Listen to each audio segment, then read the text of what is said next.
Hola, bienvenido a un nuevo video. Hoy te vamos a ver los videos de los asesinos psicópatas. El caníbal de Milwaukee, con la necrofilia, el canibalismo y la preservación permanente de partes del cuerpo de sus víctimas, Jeffrey Dahmer casi lo consigue todo, si no hubiera sido por una víctima que logró escapar. Dahmer solía atraer principalmente a hombres y niños afroamericanos jóvenes de vuelta a su apartamento, donde les ponía drogas en sus bebidas. Después hacía lo que le placía con ellos. Después de matar a sus víctimas, desmembraba sus cuerpos y guardaba varias partes del cuerpo como cráneos, manos y genitales consigo, incluso comiendo algunas de las partes del cuerpo. Además, cómo no, intentó diferentes experimentos con algunas víctimas, esperando ponerlas en una especie de estado zombie, usando un taladro y productos químicos nocivos, pensando que esto los haría permanecer vivos para siempre. En total, es curioso porque Dahmer fue condenado por matar a 15 hombres y niños, aunque confesó más asesinatos. Quizás lo peor es que el número podría haber sido menor,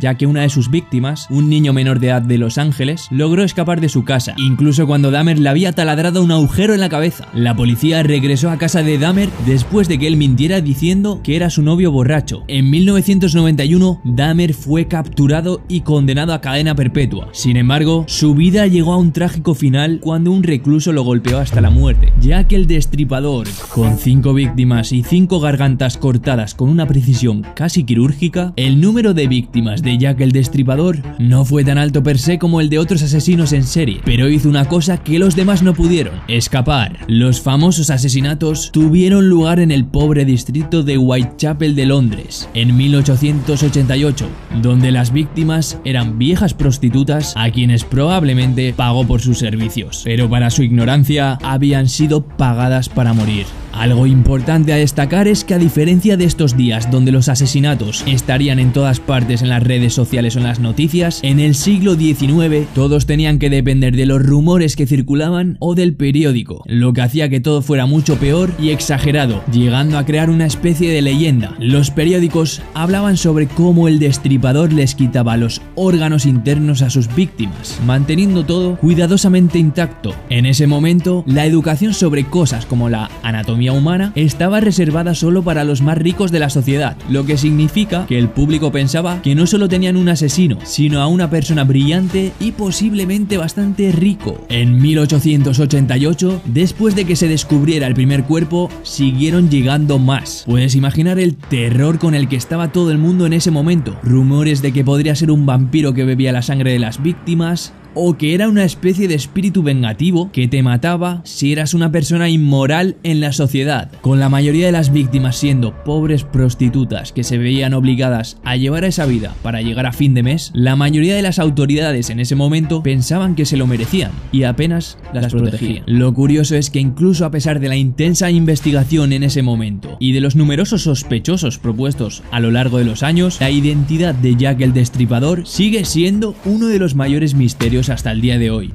Ted Bundy. A primera vista, como muchos asesinos en serie, se decía que Ted Bundy era un tipo encantador y carismático. Bundy casi siempre usaba su carisma para ganarse la confianza de la próxima víctima. Bundy era bueno hablando y parecía agradable, lo que hacía que la gente confiara en él. Esto obviamente era simplemente un truco para que le resultara mucho más fácil encontrar una nueva víctima. Durante casi 4 años pasaría a cometer más de 30 asesinatos sin que nadie sospechara nada, debido a lo supuestamente agradable que era. Entre 1974 y 1978, Bundy emprendió una racha de asesinatos en múltiples estados, centrándose principalmente en mujeres jóvenes y niñas. Atraería a sus víctimas haciéndose pasar por una figura de autoridad o fingiendo necesitar ayuda, usando cosas como fingir estar herido y usar muletas o un cabestrillo para manipular a las víctimas para que lo ayudaran. Esto no solo le hacía parecer menos amenazante, sino que también proporcionaba una gran oportunidad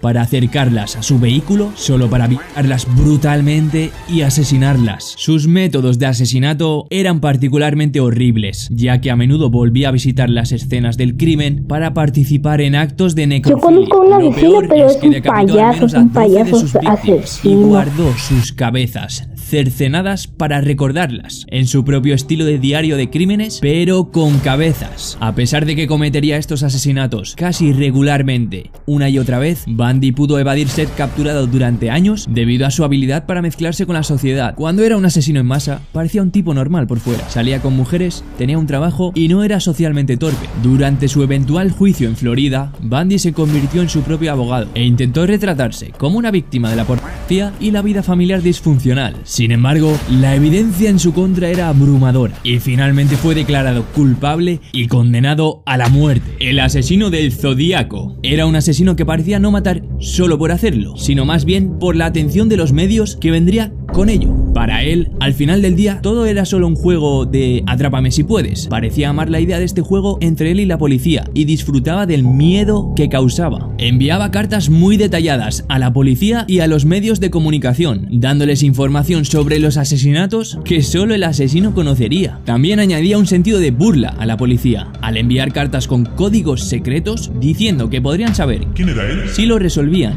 Los crímenes del Zodíaco comenzaron con el tiroteo de dos adolescentes en un carril de amantes en Benicia, California, diciembre de 1968. Durante el próximo año reclamó varias víctimas más, burlando a las autoridades con mensajes. Elegía parejas jóvenes como víctimas en lugares tranquilos y planeaba cuidadosamente para asegurarse, como no, de llamar la atención de la policía. A pesar de una intensa investigación y cientos de sospechosos potenciales, solo tenía pruebas de ADN que señalaban a diferentes sospechosos, pero nunca fue identificado. Sus famosas cartas afirmaban que había matado a tantas como 37 personas, aunque las autoridades solo pudieron vincularlo con 5 asesinatos confirmados. El payaso asesino John Wayne Gacy sería Pogo el payaso durante eventos comunitarios locales y obras de caridad, pero en privado sería el asesino en masa que mató a 33 jóvenes en su casa en el municipio de Norwood Park, Illinois. Entre 1972 y 1978, Gacy atrajo al menos 33 jóvenes y niños a su casa después de publicitar trabajos en áreas públicas. Una vez dentro, los violaría antes de estrangularlos o asfixiarlos hasta la muerte. Su racha de asesinatos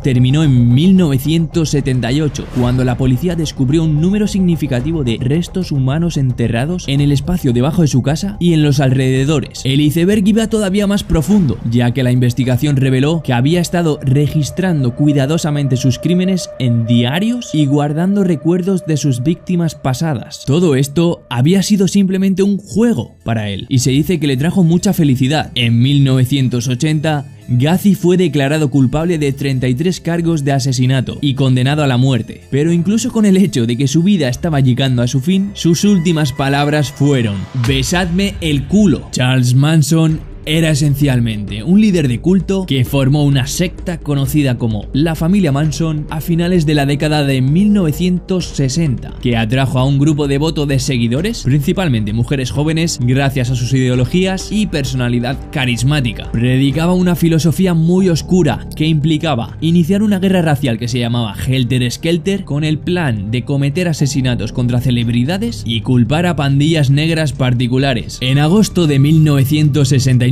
por órdenes de Manson, miembros de su culto asesinaron a la actriz embarazada Sharon Tate junto con otras 4 personas en su casa de Los Ángeles. La noche siguiente, mataron a la pareja Leno y Rosemary LaBianca en su casa, dejando mensajes escritos en sangre en ambas escenas del crimen que decían: "Muerde a los cerdos", refiriéndose con cerdos a los policías para hacer que pareciera que esto fue cometido por pandillas en lugar de ellos. Manson ni siquiera cometió él mismo físicamente los asesinatos, sino que manipuló a sus seguidores para que llevaran a cabo los actos por él. Aún así, fue condenado por conspiración para cometer asesinato y recibió la pena de muerte, que, ojo, luego fue cambiada por cadena perpetua.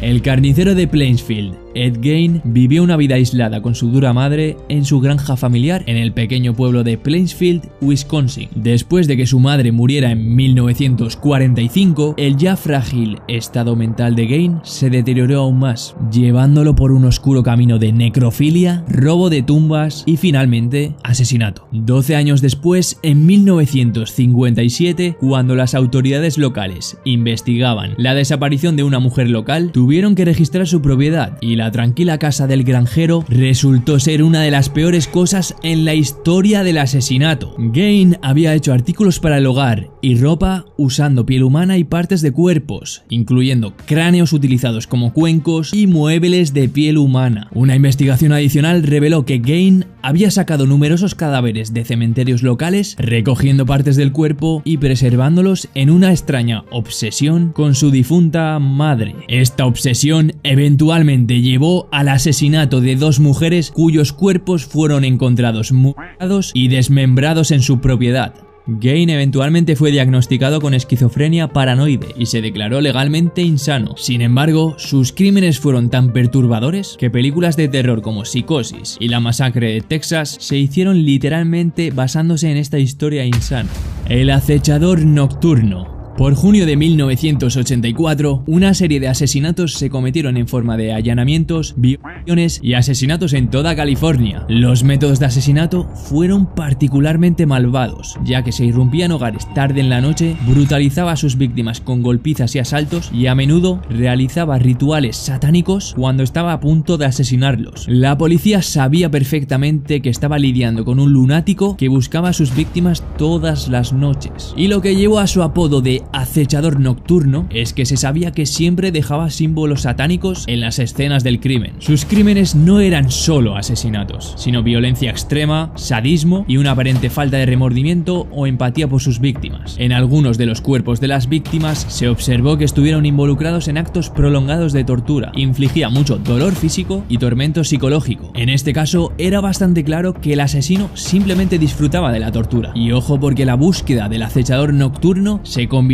en una de las mayores cacerías humanas en la historia de California, con más de 200 detectives trabajando en el caso. En agosto de 1985, el asesino fue reconocido y golpeado por un grupo de residentes en el este de Los Ángeles antes de ser arrestado, y con eso Richard Ramírez, el acechador nocturno, fue capturado. Lo curioso es que durante su juicio, Ramírez adoptó su persona de acechador nocturno, a menudo mostrando un pentagrama a las cámaras y burlándose de las familias de las víctimas. Y lo que es aún más insano, durante el juicio de Richard Ramírez en 1989, uno de los jurados, Phyllis Singletary, falleció inesperadamente. Singletary fue encontrada muerta en su apartamento. Se supone que su muerte fue atribuida a una combinación letal de alcohol y medicamentos recetados, específicamente Valium y codeína. Es curioso que la muerte de Singletary ocurrió durante la fase de pena del juicio de Ramírez, y debido a esto, muchas personas en ese momento pensaron que Ramírez había causado la muerte. Finalmente, Ramírez fue condenado por 14 cargos de asesinato, 5 intentos de asesinato, 11 violaciones y 14 robos. El destripador de Rostov,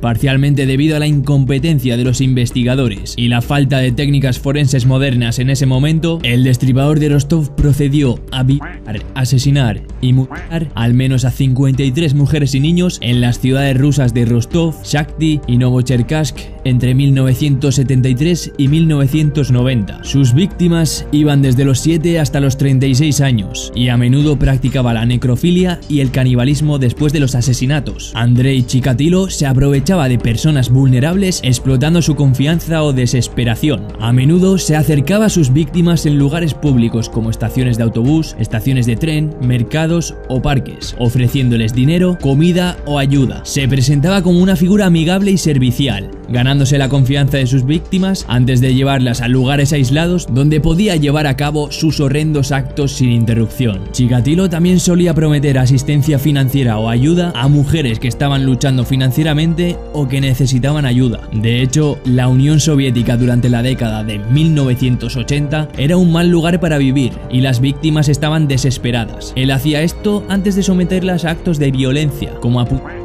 y mutilaciones, incluso llegando a morderles la lengua y otras partes del cuerpo. A pesar de una investigación de las autoridades soviéticas, Chikatilo permaneció prófugo durante más de una década. Su ola de asesinatos finalmente llegó a su fin en 1990, cuando fue arrestado después de que una verificación de documentos rutinaria revelara su conexión con los asesinatos. Durante su juicio, Chikatilo confesó los asesinatos y describió con detalles escalofriantes el placer que obtenía de los actos de violencia y mutilación. Finalmente fue declarado culpable de 52 asesinatos y condenado a muerte por fusilamiento en 1994. Ahí nos vemos en otro video. Adiós.